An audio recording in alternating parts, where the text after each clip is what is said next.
ఈ hair fall అనేది ప్రతి ఒక్కళ్ళలో కామన్ అండి. ఏ ప్రాబ్లమ్‌తో వచ్చినా కూడా లాస్ట్‌కి వెళ్ళేటప్పుడు డాక్టర్ గారు నాకు జుట్టు బాగా రాలిపోతుంది ఏదన్నా చెప్పరా అని అడుగుతారనమాట. హెయిర్ ఫాల్ అనేది ఇప్పుడు మనకి సీజనే కాదండి.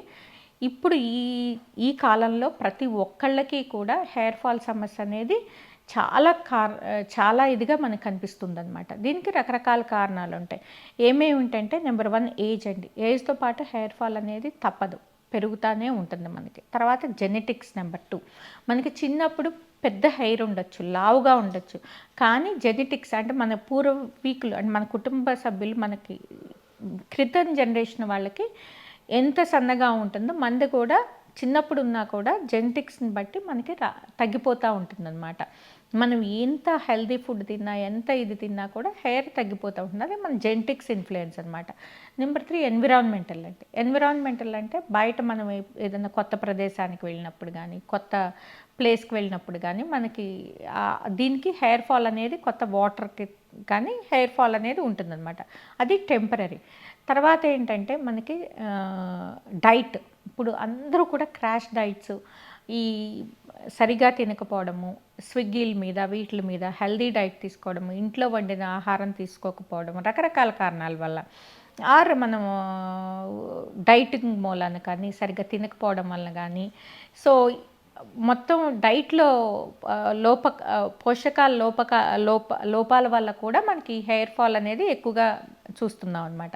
వైటమిన్ B1, B6, B12 అలాగే folic acid, iron, zinc, minerals, protein వీటి డెఫిషియన్సీ వల్ల కూడా మనం ఎక్కువగా అలాగే వైటమిన్ D డెఫిషియన్సీ వల్ల కూడా మనం ఎక్కువగా హెయిర్ ఫాల్ అనేది చూస్తున్నాం అనమాట. అలాగే థైరాయిడ్ ప్రాబ్లం అండి. మనకి హైపోథైరాయిడ్స్ ఉన్నా కూడా మనం ఎక్కువగా ఇది హెల్త్ రిలేటెడ్ ఇదనమాట. మనం ఎక్కువగా ఈ హెయిర్ ఫాల్ చూస్తున్నాం. అలాగే PCOS అండి, హార్మోనల్ ఇంబ్యాలెన్స్ వల్ల కూడా మనం ఎక్కువగా ఈ హెయిర్ ఫాల్ చూస్తున్నాం. అలాగే మెనోపాజ్ టైంలో అనమాట. అంటే ఏంటంటే ఈస్ట్రోజన్ తగ్గిపోయిన తర్వాత మేల్ హార్మోన్ అనేది పెరుగుతుంది. అప్పుడు కూడా మనం ఈ హెయిర్ ఫాల్ ఎక్కువగా చూస్తుంటాం అనమాట. అలాగే ఇవన్నీ కాకుండా రకరకాల హెల్త్ ప్రాబ్లమ్స్ అనమాట. మనం బ్లడ్ థిన్నర్స్ వేసుకున్నా, బ్లడ్ ప్రెషర్ ట్యాబ్లెట్స్ వాడుతున్నా కూడా మనకి హెయిర్ ఫాల్ ఎక్కువగా చూస్తుంటాం అనమాట. అలాగే ఇవే కాకుండా కొంతమంది చేతులారా తెచ్చుకుంటారు. ఏ రీజన్ లేకోకుండానే ఏంటంటే ఈ హెయిర్ స్టైలింగ్స్ అనమాట. ఈ పర్మనెంట్ స్ట్రైట్నింగు, బొటాక్స్ ట్రీట్మెంట్ అంటారు, హెయిర్ బొటాక్స్ అంటారు, కెరటిన్ ట్రీట్మెంట్ అంటారు, పర్మనెంట్ హెయిర్ స్ట్రైట్నింగ్ అంటారు. ఇవన్నీ ఏంటంటే ఈ కెమికల్స్ అన్నీ హెయిర్ని బాగా డ్యామేజ్ చేస్తాయి అన్నమాట. వీటి వల్ల కూడా చాలామంది ఎక్కువగా హెయిర్ లాస్ అనేది అప్పుడు చేసినప్పుడు బాగుంటుంది, కానీ ఆపంగానే ఏంటంటే హెయిర్ లాస్ ఎక్కువ ఉంటుంది. ప్లస్ ఇంకా ఎక్కువగా డ్రై అయ్యి ఎక్కువగా ఇప్పుడు ఎందుకు చేయించుకుంటారు అవి కళ్ళి హెయిర్ నచ్చుకో, లేదంటే హెయిర్ డ్రైగా ఉందనో హెయిర్ ఫ్రిజీగా ఉందనో చేసుకుంటారు. కానీ అదేంటంటే టెంపరరీ. అది ఒక్కసారి దాని ఎఫెక్ట్ పోయాక, కెమికల్ ఎఫెక్ట్ పోయాక మళ్ళీ ఇంకా ఎక్కువ డ్రైగా అవుతుంది, ఇంకా ఎక్కువ ఫ్రిజీగా అవుతుంది. అంటే ఏంటంటే ఇంకా ఎక్కువ హెయిర్ ఫాల్ ఉంటుంది అనమాట. సో అన్నెసరీగా మీరు హెయిర్ని పాడు చేసుకుంటున్నట్టే. అలాగే చాలామంది బయటకు వెళ్ళినప్పుడల్లా తలస్నానం చేసినప్పుడల్లా కూడా వాళ్ళు ఎలక్ట్రిక్ హెయిర్ బ్లో డ్రైలు అంటున్నారు, ఐరనింగ్లు అంటున్నారు, టెంపరరీ హెయిర్ స్ట్రైట్నింగ్లు అంటున్నారు. ఇవన్నీ చేయడం ద్వారా ఏంటంటే మీరు ఈ థర్మల్ డ్యామేజ్ అంటాం అనమాట. హెయిర్ డ్యామేజ్ని ఎక్కువగా చేస్తున్నారనమాట. అంటే వీటి వల్ల ఎక్కువగా హెయిర్ ఫాల్ ఉంటుందన్నమాట. సో అందుకని వీటి నుంచి అవాయిడ్ చేయడం అనేది చాలా మంచి పద్ధతి. అలాగే హార్ష్ షాంపూస్ వాడడము. చాలామంది ఏంటంటే షాంపూస్ చాలా హార్ష్ వాడుతుంటారు, చాలా ఎక్కువగా ఫ్రీక్వెంట్గా హార్ష్గా వాడుతుంటారు అనమాట. వాటి వల్ల కూడా హెయిర్ డ్యామేజ్ ఎక్కువగా ఉండడానికి అవకాశం ఉంటుందన్నమాట. అలాగే ఈ స్ట్రెస్ వల్ల కూడా చాలామందికి హెయిర్ ఫాల్ అనేది చాలా ఎక్కువగా చూస్తున్నాం అనమాట. అంటే ఏంటంటే ప్రతిదానికి అవసరం అవ్వని దానికి చిన్నప్పటి నుంచి మనం స్ట్రెస్ పెట్టేస్తున్నాం కిడ్స్ దగ్గర నుంచి. అంటే ఏంటంటే చదువుల్లో స్ట్రెస్ ఉంటుంది పాపం వాళ్ళకి, తర్వాత జాబ్ స్ట్రెస్, తర్వాత లైఫ్లో ప్రతిదానికి స్ట్రెస్ తీసుకోవడం వల్ల కూడా ఎక్కువగా ఈ హెయిర్ ఫాల్ చూస్తున్నాం అనమాట. సో రకరకాల కారణాల వల్ల మనకి ఈ హెయిర్ ఫాల్ అనేది ఉంటుందండి. Any major illness, fever, typhoid, malaria లేదంటే డెంగ్యూ ఫీవర్ లాంటివి వచ్చి తగ్గినప్పుడు కానీ, లేదంటే ఏదన్నా మనకి ఈ మేజర్ ఆపరేషన్ జరిగినప్పుడు రికవరీ టైంలో కానీ ఈ హెయిర్ ఫాల్, ప్రెగ్నెన్సీ తర్వాత కానీ, ఇవన్నీ డెలివరీస్ తర్వాత ఎక్కువగా మనం ఈ హెయిర్ ఫాల్ చూస్తుంటాం అనమాట. సో, దీనికి ఎలాంటి జాగ్రత్తలు తీసుకోవాలి అంటేనండి, ముందు first diet is very important అండి. డైట్ ఏంటంటే దీంట్లో అన్నీ మనకి సమపాళ్లలో ఉండాలనమాట. అంటే ఏంటంటే బ్యాలెన్స్డ్ డైట్ అనేది చాలా ఇంపార్టెంట్. సో, డైట్‌లో మనకి ముఖ్యమైనది ఏంటంటే ఎగ్స్ అనమాట. ఎగ్స్‌లో ఏమేమి ఉంటాయి? ప్రోటీన్ ఉంటుంది, బయోటిన్ ఉంటుంది, అలాగే సెలీనియం ఉంటుంది, జింక్ ఉంటుంది. సో, ఇవన్నీ కూడా ఎగ్‌లో ఉంటాయన్నమాట. ఎగ్‌లో ఉండటం వలన ప్రతిరోజు ఎగ్ తీసుకోవడం అనేది హెయిర్‌కి చాలా మంచిది. అలాగే వెజిటేరియన్స్ అయితే గనక ఎగ్‌కి రీప్లేస్‌మెంట్ బయోటిన్ మనకి చాలా వెజిటబుల్ దీంట్లో ఉంటుందండి. ప్రోటీన్ అయితే గనక సోయాను, టోఫును ఇలాంటివి అవి ఎక్కువగా తీసుకోవడము, సీడ్స్ ఎక్కువగా తీసుకోవడము, నట్స్ ఎక్కువగా తీసుకోవడము, అలాగే గ్రీన్ లీఫీ వెజిటబుల్స్ ఎక్కువగా తీసుకోవడం. గ్రీన్ లీఫీ వెజిటబుల్స్‌లో ఐరన్ ఉంటుంది, ఫోలేట్ ఉంటుంది. Folic acid is very important హెయిర్‌కి.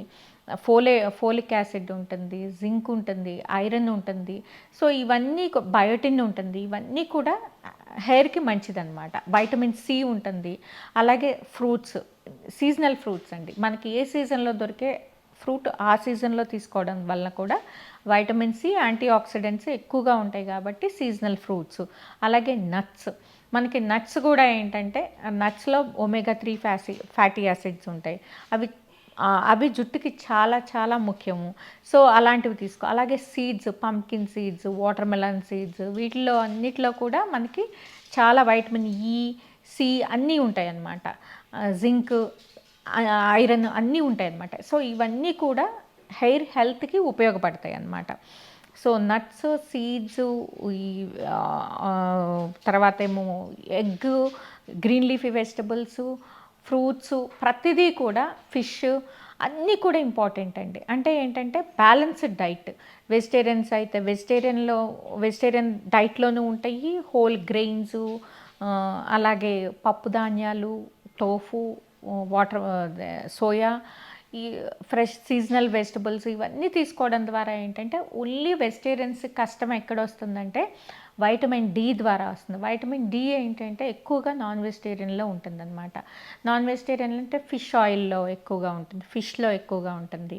సో, వారేం చేయాలంటే ఫార్టిఫైడ్ మష్రూమ్స్‌లో దొరుకుతుంది వాళ్ళకి వైటమిన్ డి కొంచెము. మష్రూమ్స్ తీసుకొని ఫార్టిఫైడ్ ఫుడ్స్‌లో అంటే కొన్ని రకాల ఆయిల్స్‌లో యాడ్ చేస్తారు, మిల్క్‌లో యాడ్ చేస్తారు. సో, అలాంటివి చూసుకొని తీసుకుంటే కనుక వైటమిన్ డి కూడా వెజిటేరియన్‌లో కూడా సమృద్ధిగా దొరకడానికి అవకాశం ఉంటుంది. సో, బ్యాలెన్స్డ్ డైట్ తీసుకోవడము, స్ట్రెస్‌కి మెడిటేషన్ లాంటివి చేసుకోవడము, అలాగే ఏదన్నా బ్లడ్ థిన్నర్స్ వాడుతుంటేనో, హైపర్ టెన్షన్ ఉంటేనో దాన్ని కంట్రోల్ చేసుకోవడము. సో, ఇలాంటివన్నీ థైరాయిడ్ ఉంటే థైరాయిడ్ ప్రాబ్లమ్‌ని కంట్రోల్ చేసుకోవడము, ఎక్సర్సైజ్ అనమాట. ఎక్సర్సైజ్ చాలా ఇంపార్టెంట్. పీసీఓస్ ఉంటే కనుక ఎక్సర్సైజ్ లాంటివి సరిగ్గా తీసుకోవడము. ఇవన్నీ ఆహారంలోనూ అన్నిట్లోనూ అన్నీ కరెక్ట్ చేసుకుంటా, ఆహారం బ్యాలెన్స్డ్ డైట్ తీసుకుంటా, సరిగా మనము హెయిర్ వాష్ చేసుకుంటా, ఎక్కువ హార్ష్ ఏవి ప్రొడక్ట్స్ వాడుకోకుండా ఉంటే కనుక హెయిర్ ఫాల్ అనేది ఈజీగా కంట్రోల్ చేసుకోవచ్చండి. వీటితో కూడా కంట్రోల్ అవ్వకపోతే పీఆర్పీ లాంటి ప్రొసీజర్ అంటే ఏంటంటే ప్లేట్లెట్ రిచ్ ప్లాస్మా అనమాట. ఈ ప్లేట్లెట్స్ మన బ్లడ్ తీసి సెంట్రిఫ్యూజ్ చేసి ప్లేట్లెట్స్ని కాన్సన్ట్రేట్ చేసి వాటిని గ్రోత్ ఫ్యాక్టర్స్తో కలిపి ఇంజెక్ట్ చేయడం ద్వారా ఏంటంటే దాన్ని పీఆర్పీ అంటాం. దాంతో ఇంజెక్ట్ చేయడం ద్వారా ఏంటంటే హెయిర్ ఫాల్ అనేది తగ్గడానికి అవకాశం ఉంటుందన్నమాట. సో, మెడికల్గా ఏంటంటే బయోటిన్ సప్లిమెంట్స్, వైటమిన్ సప్లిమెంట్స్ తీసుకుంటా, లేదంటే ఫస్ట్ హెల్దీ డైట్తో స్టార్ట్ చేసి తర్వాత వాటితో కంట్రోల్ అవ్వకపోతే సప్లిమెంట్స్ తీసుకుని దాని తర్వాత ఎందుకంటే కొన్ని రకాలైన ట్రేస్ ఎలిమెంట్స్ మనకి ఆహారంలో లభ్యం కావు. అలాంటప్పుడు వైటమిన్స్ ద్వారా తీసుకోవడం అనేది అవసరం అనమాట. అలా తీసుకుంటే అలా కూడా కంట్రోల్ అవ్వకపోతే పీఆర్పీ లాంటివి తీసుకుంటే కనుక డెఫినెట్గా హెయిర్ ఫాల్ అనేది కంట్రోల్ అవ్వడానికి అవకాశం ఉంటుంది.